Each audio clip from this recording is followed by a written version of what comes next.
Shalom, selamat pagi jemaat Afia yang dikasihi oleh Tuhan. Pada pagi hari ini kita rindu untuk menikmati kebaikan Tuhan melalui pujian dan firman yang akan ditaburkan bagi kita. Mari kita siapkan hati kita mulai ibadah kita, dan kita awali ibadah kita pada pagi hari ini. Kita pujikan satu pujian, Saat Hati Terasa Berat. Haleluya.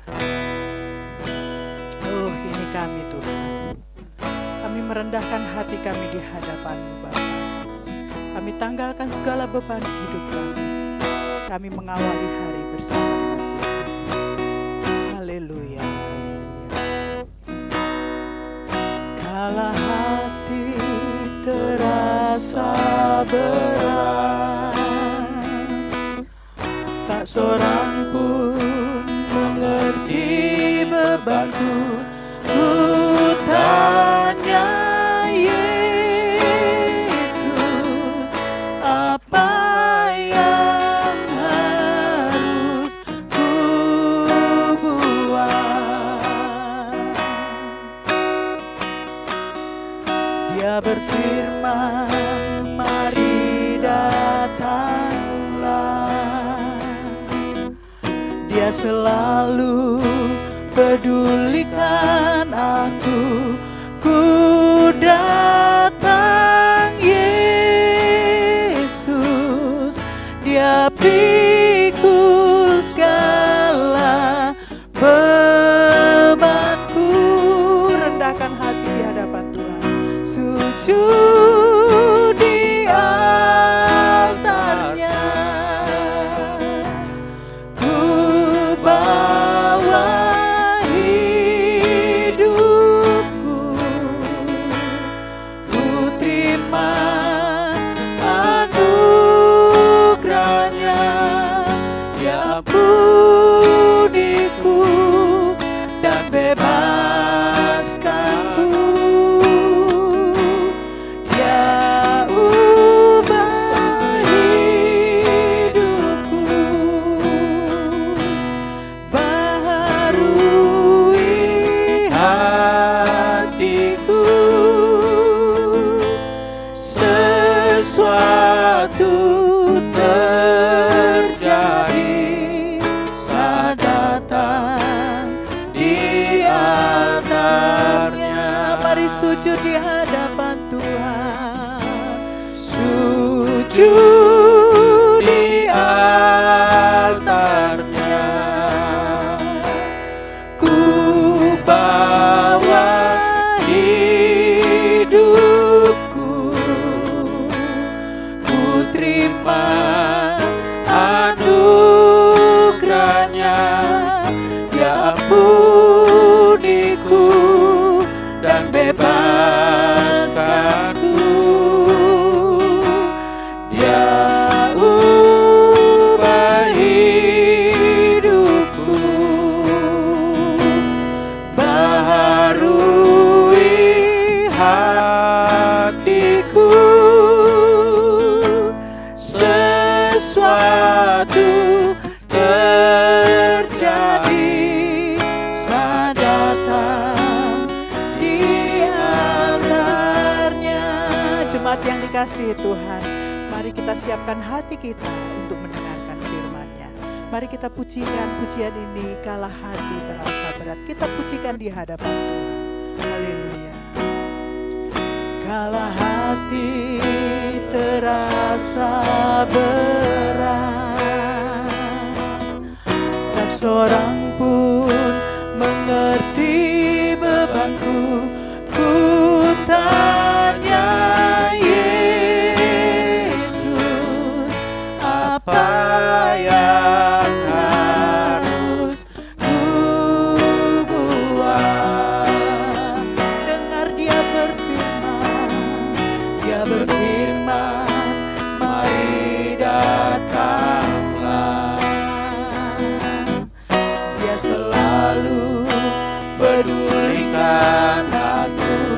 Ku datang Yesus,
menyambut kebenaran firman yang akan kita dengar, marilah kita semua satukan hati dan kita berdoa. Terima kasih Tuhan, hari Jumat pagi ini kami bersekutu secara virtual.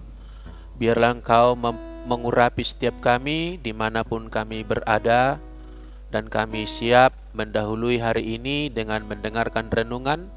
Berkatilah kami, siramilah kami, baharuilah hati kami, dan impartasilah kuasa-Mu melalui firman-Mu. Kami siap menjadi orang yang diberkati. Dalam nama Tuhan Yesus kami berdoa. Haleluya. Amin. Puji nama Tuhan. Salam Bapak Ibu. Haleluya. Semoga kabarnya semuanya baik. Kembali lagi saya menyapa saudara setelah bulan lalu saya berhalangan karena tugas perkuliahan saya. Dan hari ini saya membawakan tema pergaulan. Pengaruh pergaulan. Untuk itu kita buka firman Tuhan dari 1 Korintus pasal 15 ayat 33. Satu ayat tulisan Paulus, 1 Korintus 15 ayat 33, demikian bunyinya. Janganlah sesat.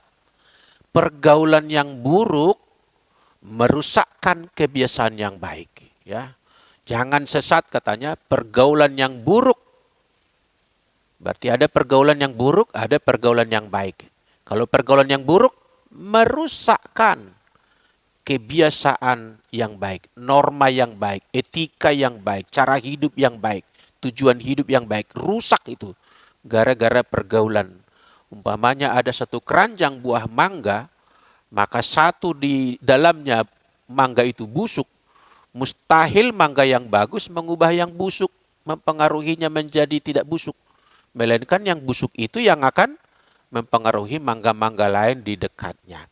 Saudaraku, kata pergaulan dalam teks bahasa Yunani, sebab tadi yang kita baca itu, Perjanjian Baru itu aslinya ditulis dalam bahasa Yunani. Kata pergaulan di sana menggunakan kata homiliae, dari kata dasar homilia. Nah, di dalam ilmu teologi ada namanya ilmu homiletika, ilmu berkhotbah. Nah, itu satu kata itu. Homilia dengan khotbah itu sama artinya. Jadi di situ dalam bahasa Inggris itu pergaulan tadi, bahasa Yunani itu homilia, bahasa Inggris disebut companionship. Teman berbicara, teman bersekutu, teman bercakap-cakap. Homilia itu bercakap-cakap, bertukar pikiran, bertukar pendapat. Jadi yang dimaksud oleh Paulus di sini bukanlah pergaulan, misalnya kita jumpa dengan orang di pesta, di pasar, di angkot, di toko, di kafe. Bukan sekedar jumpa begitu. Tapi misalnya pergaulan ini menyangkut intens kita bercakap-cakap dengan orang itu. Ini harus hati-hati. Kalau hanya sekedar berbicara dengan semua orang di sekitar kita, kita berbicara. Dengan orang yang kita jumpa mungkin kita berkomunikasi, tetapi hati-hati dengan orang yang kita dengannya intens dalam pergaulan, intens dalam bertukar pikiran. Saudaraku yang dikasihi Tuhan, saya mengutip pendapat daripada Ibu Eleanor Franklin D. Roosevelt. Ini istri Presiden Amerika yang ke-32. Eleanor Franklin. Dia berkata begini, luar biasa ibu ini, kalimatnya sangat bijaksana. Dia bilang, orang hebat membicarakan gagasan. Orang hebat tuh. Orang biasa membicarakan peristiwa. Misalnya, oh tadi ada kejadian di jalan begini. Tadi saya lihat begini, ada sale di toko mana gitu ya. Jadi melihat peristiwa, membicarakan peristiwa. Orang bodoh, kata Ibu Eleanor ini, menggujingkan orang, menggosip orang, semakin digosok semakin sip katanya. Nah itu orang bodoh. Nah coba kita mengevaluasi diri kita masing-masing, gak usah dulu tertuju kepada orang di sekitar kita. Kita kategori mana? Apakah orang hebat? Apakah orang biasa-biasa? Atau justru orang bodoh? Kalau mau menjadi hebat, bicarakanlah gagasan. Berarti pergaulan kita sebaiknya orang yang berbicara tentang ide yang baik, tujuan yang baik, gagasan-gagasan yang merupakan solusi bagi pergumulan kehidupan. Bukanlah orang yang menggujingkan orang, mengata-ngatain orang, membuli orang. Itu kategori bodoh menurut Ibu Eleanor. Saudara yang dikasihi Tuhan, 1 Korintus 15 tadi, saudaraku, ditulis oleh Paulus, pastilah Paulus sudah hafal, paham perjanjian lama. Dia kan rabinya orang Yahudi sebelum bertobat, dia pengajar agama di dalam Yudaisme itu seorang rabi, gurunya pun Gamaliel. Gamaliel itulah cucunya Hilal. Hilal itulah rabi orang Yahudi yang dikatakan itu setingkat di bawah Musa. Jadi bukanlah tanggung-tanggung pengetahuan daripada Paulus ini mengenai perjanjian lama. Perjanjian lama bunyinya apa di kitab Mazmur pasal 1? Di sana dikatakan, berbahagialah orang yang tidak menurut nasihat orang fasik. Ya. Tidak menurut nasihat orang fasik. Tidak berjalan menurut nasihat orang fasik. Tidak berdiri di jalan orang berdosa. Tidak duduk dalam kumpulan pencemooh. Nah, ini semua pergaulan yang buruk ini. Orang berdosa, orang fasik, pencemooh, itu yang dibilang Ibu Eleanor tadi. Orang busuk. Hindari kita dari kebusukan-kebusukan. Sewangi apapun kita pakai parfum, saudaraku. Kemudian kita masuk ke tong sampah. Duduk di sana sekian lama, pastikan Anda keluar dari sana pasti bau. Artinya apa? Lingkungan itu akan mempengaruhi kita. Saudaraku, dalam bahasa Inggris, Paulus tadi, hati-hati katanya, jangan sesat, pergaulan yang buruk merusakkan kebiasaan yang baik. Dalam versi bahasa Inggris, literal translation, dikatakan do not let be astray. Jangan biarkan dirimu binasa. Bad companionship ruins good habit. Pergaulan, persekutuan yang buruk merusakkan, menodai kebiasaan yang baik. Kebiasaan yang baik. Saudaraku, seturut dengan kitab Mazmur, Paulus sudah mengajarkan ini, betapa pergaulan kita itu sangat berpengaruh bagi kita. Ada orang bijak berkata, katakanlah kepada saya 10 orang paling dekat dengan hidupmu. Maksudnya dekat bukan dekat secara fisik, tapi dekat dengan pemikiran. Sebutkan 10 pemikiran yang mempengaruhi hidupmu. Orang bijak berkata, aku tahu kamu masa depanmu seperti apa. Nah, sebagai dosen pun saya misalnya memeriksa skripsi mahasiswa, atau sekarang saya sedang menyelesaikan disertasi saya untuk kuliah S3, kan juga diukur oleh daftar pustaka. Bergaul dengan buku apa saya? Siapa yang saya bergaul, dengan pikiran siapa saya mempelajari tema itu, akan mempengaruhi kualitas daripada tulisan saya, entah skripsi, tesis, atau disertasi. Saudaraku, penting sekali pergaulan. Orang yang berhasil bergaul dengan orang berhasil. Orang yang suka gagal, orang yang malas bergaul dengan orang malas, dengan orang yang gagal pula. Karena dia tidak akan nyaman dengan orang yang sukses. Orang sukses mengajaknya kerja, orang malas dia tidak mau bekerja. Orang bijak membicarakan gagasan-gagasan, sedangkan orang bodoh lebih suka menggosip-gosip orang. Enggak akan bergaul dia. Tidak tahan dia di sana. Tetapi kalau kita mau menjadi orang berhasil, Bapak Ibu, hati-hati dengan pergaulan. Katakan pada diri masing-masing, hati-hati dengan pergaulan. Ada masalah apa di Korintus waktu itu sampai Paulus berkata, jangan sesat, pergaulan yang buruk merusakkan kebiasaan yang baik. Begini Bapak Ibu, tadi ayat 33 itu adalah rentetan dari mulai ayat 12 di atasnya. Di ayat 12 mulai, Paulus berbicara tentang kebangkitan orang percaya. Kebangkitan orang beriman pada hari kedatangan Yesus Kristus kelak. Yang dalam bahasa teologi disebut parousia. Rupa-rupanya di Korintus, ada pengajar-pengajar lain yang menyusupkan ajaran yang tidak benar. Mereka mengajarkan tidak ada kebangkitan. Tidak ada kebangkitan kelak. Hidup ini hanya hidup yang sekarang.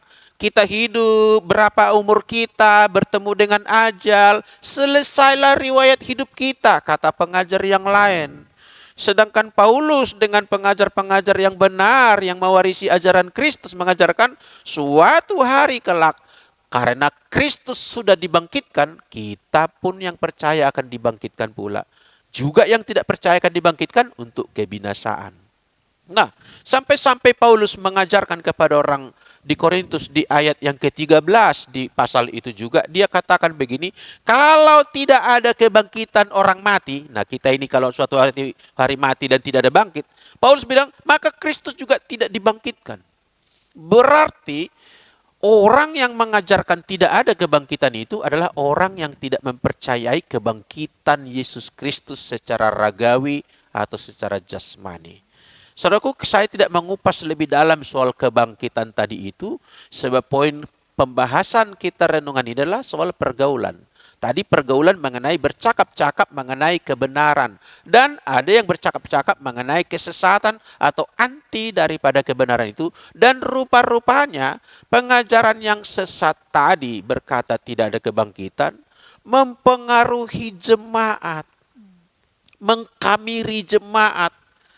Seperti ragi gitu ditaruh di dalam ubi yang sudah dimasak, ditaruh di dalam baskom, lalu ditaruh di sana ragi, nanti akan terjadi proses fermentasi namanya terhadap ubi yang sudah direbus tadi. Begitu rupanya ajaran yang salah tadi menyusup di tengah jemaat dan telah merusakkan iman sebagian jemaat sehingga mereka menjadi duniawi hidupnya. Sebagaimana kita lihat di ayat 19 begini Bapak Ibu. Di ayat 19 dikatakan demikian. Ayat 19. Di sana dikatakan yaitu jikalau kita hanya dalam hidup ini saja menaruh pengharapan pada Kristus, maka kita adalah orang-orang yang paling malang dari segala manusia. Paulus berkata, saudaraku seiman, kalau kamu mengatakan tidak ada kebangkitan lalu kamu hidup menjadi duniawi, kamu itu adalah orang yang paling malang. Kamu percaya kepada Yesus hanya untuk kepentingan hidup yang sekarang dan bukan untuk kehidupan yang akan datang. Kamu itu paling malang. Paling kasihan deh gitu. Percaya Yesus kepentingannya hanya untuk perut, uang, sakit menjadi sembuh, naik pangkat, terkenal, hanya untuk itu. Kamu paling malang, kata Paulus. Kenapa orang itu jadi terpengaruh begitu? Karena pergaulannya dengan pengajar atau rabi-rabi yang keliru atau sesat. Saudara yang dikasihi Tuhan, maka dari renungan ini, saya sedang menyerukan sederhana saja. Coba periksa masing-masing pergaulan kita. Dengan siapa kita bercakap-cakap. Maksud saya kita tidak menghindari semua orang. Ini soal pergaulan ini kan ada orang bijak juga berkata sebetulnya di dalam sepanjang hidup kita. Katakanlah umur kita 80 tahun gitu. Maka sepanjang 80 tahun itu yang menjadi ring satu persahabatan dengan kita mungkin hanya beberapa orang atau berapa puluh orang. Kebanyakan itu hanya teman biasa, kenalan, atau sekedar jumpa sebentar, lalu tidak ada interaksi apapun. Jadi yang dimaksud pergaulan orang yang dekat denganmu. Orang yang pikirannya kamu serap. Orang yang ngajarannya kamu dengarkan. Orang yang perintahnya kamu panuti. Orang yang kamu teladani, yang kamu lihat setiap hari dan kamu ikuti. Hati-hati. Periksa pergaulanmu. Periksa mitra bicaramu. Sebab saya mau berkata Bapak Ibu, Anda tidak akan jauh dari dengan siapa Anda bergaul. Sekali lagi saya katakan, Anda tidak akan jauh dari orang-orang yang menjadi sekutumu. Tadi sudah saya bilang, orang sukses suka bersekutu dengan orang sukses. Orang gagal memang dia tabiatnya ingin dengan orang yang seperti itu. Penggosip dengan penggosip. Yang membicarakan hal kerajaan sorga. Yang ingin hal kerajaan sorga akan berbicara dan bertukar pikiran dengan orang yang rindu juga hal kerajaan sorga. Jadi orang yang duniawi akan mempengaruhi kita. Berarti kita harus hati-hati sekali. Seleksi pergaulan kita. Saya tidak mengatakan memutus rantai hubungan dengan semua orang, tidak, apalagi dengan saudara kita. Tetapi untuk menjadi ring satu, ring one daripada pemikiran dan menjadi sesuatu yang sangat mempengaruhi dalam hidupku, harus seleksi. Hati-hati dengan pergaulan. Pergaulan yang di sini Bapak Ibu, saya tiba pada bagian akhir, mencakup juga pergaulan tatap muka dan tatap layar seperti ini, seperti kita sekarang. Ini kan tatap layar, Bapak Ibu melihat saya di screen, di handphone atau di laptop atau di televisi, tatap layar. Ibadah sekarang juga banyak tatap layar. Screen worship, screen virtual worship. Kita tersambung lewat online saja. Dan ini juga hati-hati. Dengan siapa kita bertatap-tatap layar? Layar siapa yang kita simak kalau hari Minggu pagi? Ini sekaligus juga sebagai gembala bersama rekan gembala yang lain, Ibu Suwarni, Ibu Novi, Pak Pasaribu, dan kawan-kawan yang lain, tim penggembalaan, kami sedang menyerukan. Ayo dong setia beribadah. Di Avia Setiabudi jam 8 pagi, di CBD jam 10, di Cemara jam 10, jangan lupa jamnya. Jangan lupa harinya. Ingat itu, stay tune. Tetap pada jalur itu. Supaya apa? Kita tetap konsisten dan setia di dalam pemuritan, saudaraku.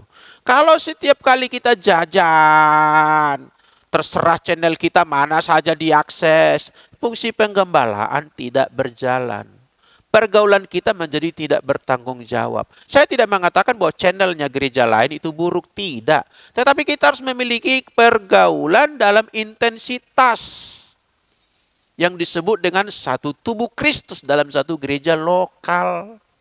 Di sanalah kita digembalakan, di sanalah kita mendapatkan pengajaran, di sanalah kita mendapatkan teguran, di sanalah kita ditemukan karunia kita, diefektifkan bagi tujuan, bagi pelayanan kerajaan Allah. Berarti pergaulan ini juga menyangkut pergaulan tatap layar, saudaraku. Apalagi ada saja orang yang hari Minggu bukannya mengklik tautan ibadah gerejanya, atau mungkin juga bukannya gereja orang lain, malah mengklik yang tidak ada hubungannya dengan ibadah. Jam 8 pagi ngapain dia? Jam 10 pagi ngapain dia? Menonton Netflix. Apalagi yang goyang-goyang itu? TikTok. Enggak salah sih TikTok kalau kontennya itu baik. Tapi maksudnya, ayolah stay kita pada jalur ibadah kita. Sebab saya tiba pada bagian akhir, saudaraku. Dalam sebuah kesimpulannya, semua pergaulan itu ada ongkosnya. Ada ongkosnya. Ongkos itu bisa berupa uang. Misalnya kita mau bergaul, mau minum kopi, kan harus ada uang untuk membayar kopi.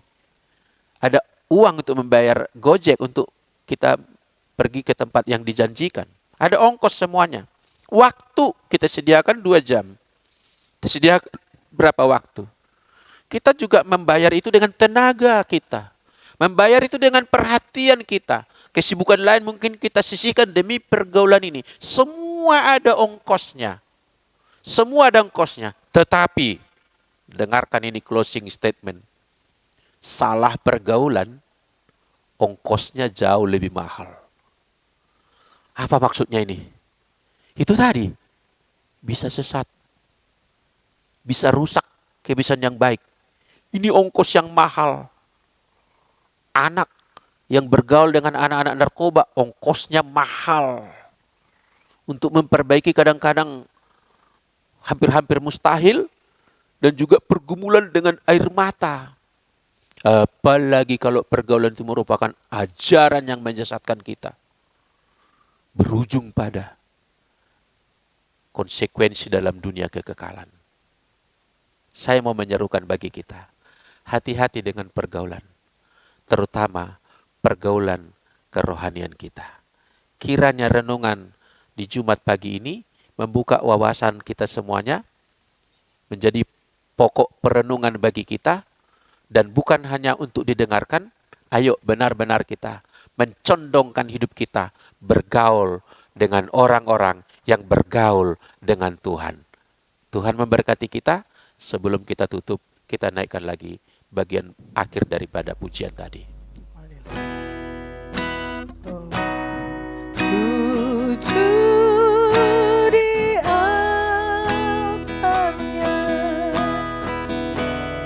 Ku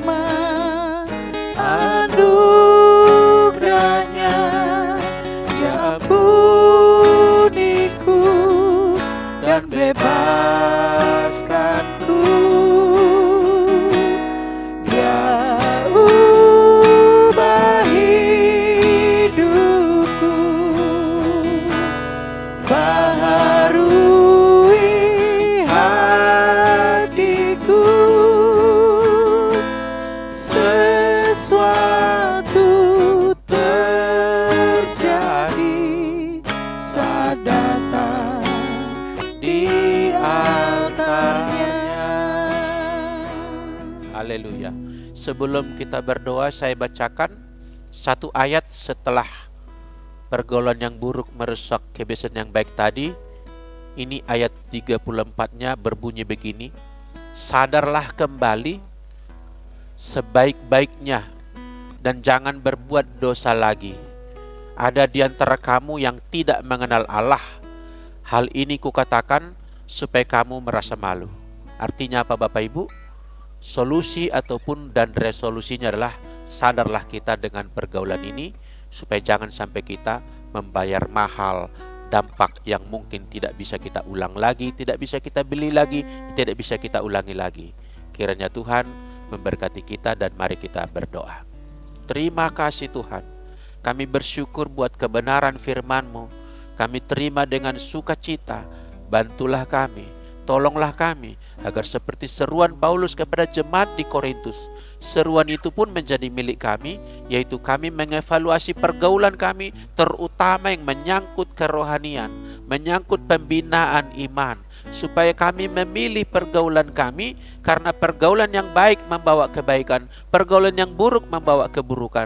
Hati-hatilah kami, di tengah akhir zaman ini begitu banyak berseliweran ajaran-ajaran yang tidak bertanggung jawab, ajaran-ajaran yang sedap mungkin didengar, tetapi racun di dalamnya, mendatangkan kesesatan, mendatangkan kebinasaan. Mari Tuhan, Engkau berkati kami Tuhan dalam persekutuan kami, di gereja yang telah Tuhan tetapkan kami. Di sana boleh ditanamkan, di sana boleh dibangun dan dibentuk, di sana boleh dihiasi, di sana boleh didandani, bahkan dipangkas agar kami menghasilkan buah bagi kerajaan-Mu, bagi kemuliaan nama Tuhan. Terima kasih Tuhan, mampukan kami menjadi orang bijak, seperti kata Ibu Eleanor, membicarakan gagasan-gagasan kerajaan sorga, mencari kebenaran, mencari kerajaan Allah dan kebenarannya.